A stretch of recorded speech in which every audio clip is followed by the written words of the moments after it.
But first, it might be budget week in Canberra, but really, it's week one of the election campaign. Every day now from Labor, there's yet another spending announcement in the hope they'll bribe you with your own money. Today, some $2 billion more for public schools in Queensland, even though more money, and we know this from bitter experience, don't we, doesn't always get you a better educational outcome.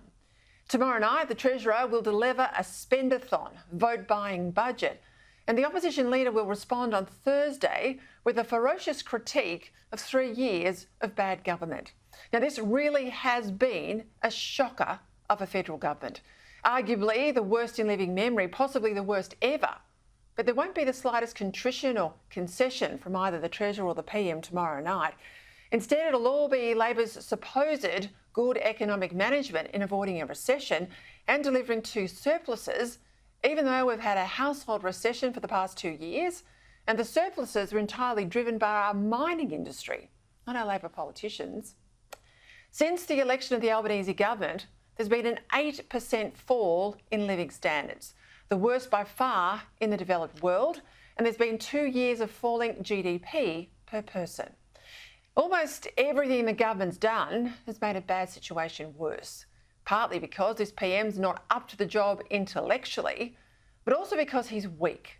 And his answer to almost every problem isn't to sort it out, it's just to throw more of your money at it and hope it goes away. Now, no credible leader buries their head in the sand, but this is what this bloke does, and that's why voters are so disillusioned. Poll after poll shows that people think our country's headed in the wrong direction, that the government does not deserve to be re-elected, and that the PMs are weak and out of his depth. Now, unfortunately, though, as things stand, the most likely election outcome is a minority Labor government dependent on the Greens and the Teals for survival.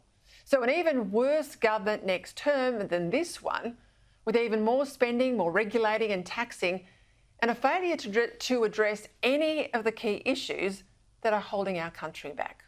Take energy.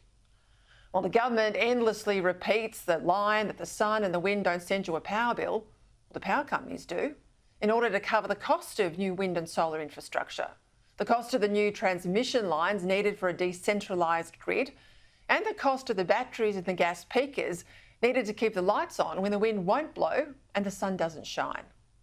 Take the economy. Interest rates have gone up further than they needed to because of the government's spending addiction.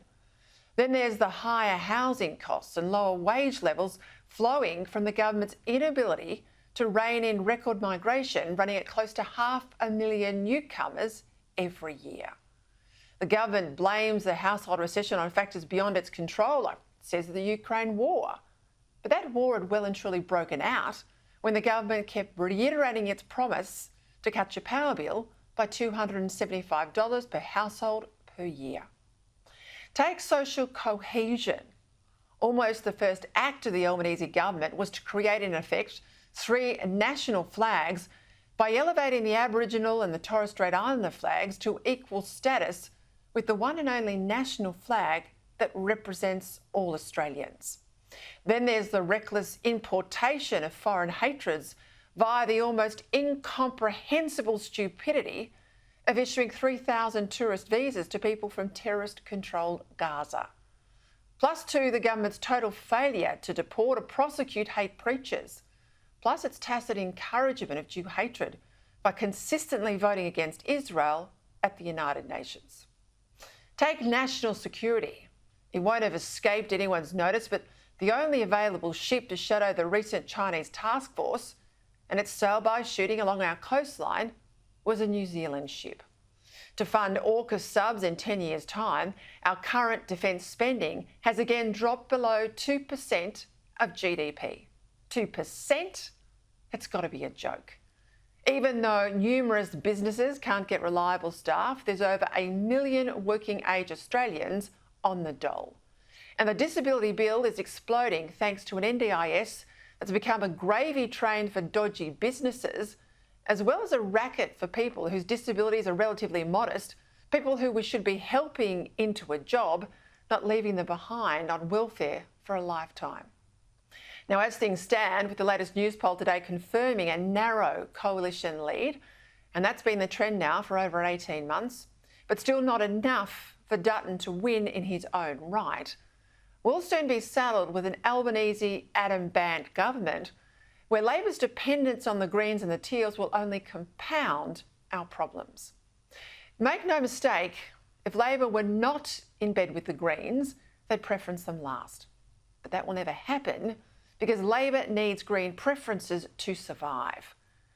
That's why this is such a big week for the opposition too, because Peter Dutton's reply will be his one nationally televised speech before the polls open.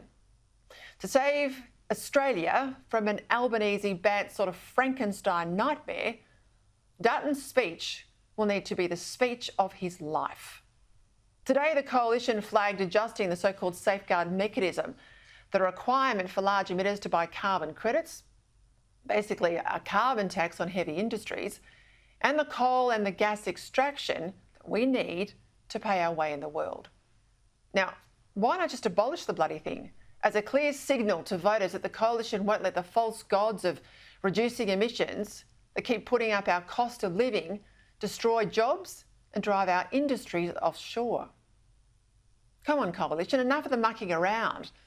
The only way to beat a first-term government, even one as bad as this, is to set up an absolutely clear contest. The Coalition needs to shift into gear, take up the fight to Labor, not run away from it, and honestly take them head on.